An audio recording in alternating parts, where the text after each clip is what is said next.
So these grain-free wet cat foods actually don't have a high amount of carbohydrates, and they also don't have these anti-nutrients like potatoes, peas, legumes, all of these things that grain-free dry foods do include.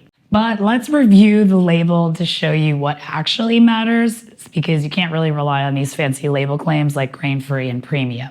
So the first grain-free wet cat food that we'll review is Rachael Ray Nutrish, and this product name is chicken per cotta. I had to black it out because of trademarks and all of that, but this actually doesn't have a label rule, so that word per cotta is something that they made up. It isn't part of AAFCO's guidelines, so we have no idea how much chicken is actually in the product, which is an issue because that's kind of important. So we have chicken and water. All right, so chicken is the first ingredient. That's good. Then we have powdered cellulose, which is a cheap filler. This can cause IBD issues, and it's also suspected to be made from cardboard. Then we also have thickening agents like guar gum, xanthan gum, carrageenan, cassia, all the gums. And I just mentioned that carrageenan has been linked to internal ulcerations and neoplasms in animals. So again, these are all ingredients that we should avoid. Then we've got some phosphates, good old phosphates, pet food flavor enhancer palatants that have been linked to renal issues. So it's good that this cat food doesn't have grains in it, but the rest of the ingredients aren't impressive at all. So let's see if we can find a better grain-free wet cat food. The next one that we'll look at is called Wellness, and this is turkey dinner. So this right here, it says turkey dinner. That word dinner means between 25 and 94.9% turkey. Whereas with the previous product, it didn't have that descriptive word, dinner, entree, platter, formula, nuggets, feast.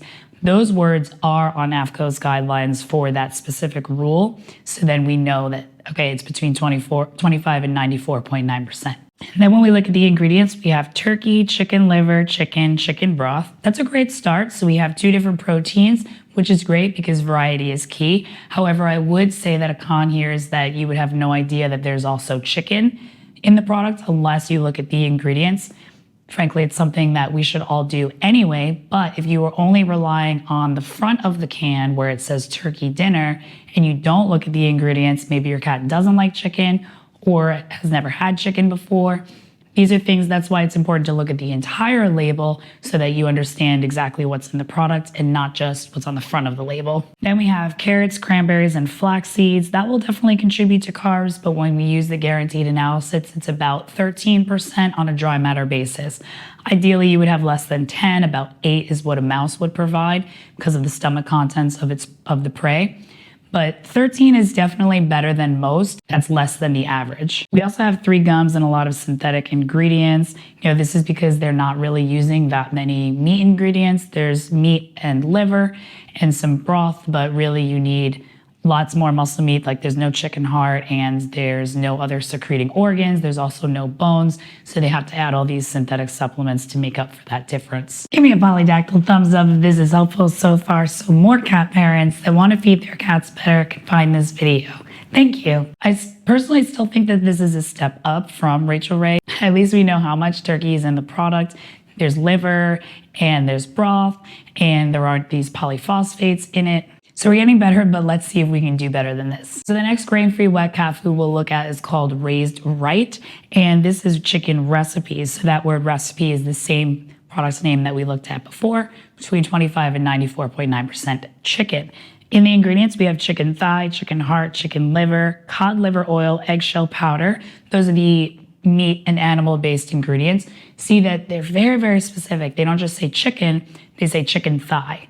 They also include heart and they also include liver, which is great. Cod liver oil, probably for the fatty acids and vitamin A, and they use eggshell powder for a source of calcium. And I like that they say eggshell powder instead of dried egg product or just egg product. They're very, very specific. We're using the eggshell and its powder. Then we have carrots, organic spearmint, blueberries, organic dried kelp, flaxseed oil, taurine, and thiamine, which is a B vitamin. So the only synthetic nutrients are taurine and that B vitamin, which tells us that the quality of the rest of the ingredients is very great. Now, yes, cats wouldn't eat carrots and blueberries in the wild, but when you look at the guaranteed analysis, Raised Right actually tells you that it's 3.8%, and if you look at their other products, they even have a turkey and pumpkin pate and chicken and pumpkin pate that are 3% carbs on a dry matter basis. So that's really important that they actually tell you The other thing that I like about Raised Right is that they provide safety data on their products. So they test for bacteria and and mold and aflatoxins, all these things, and they provide that information freely to the public on their website. Another thing is that it's human grade quality and it's lightly cooked instead of pressurized and canned. So it looks like food that we make at home. It's fresh and it's really great. And you can check out my transition plan right over 𝐤𝐄𝐄 to get your picky cat onto this wonderful grain-free wet cat food. Thanks for watching.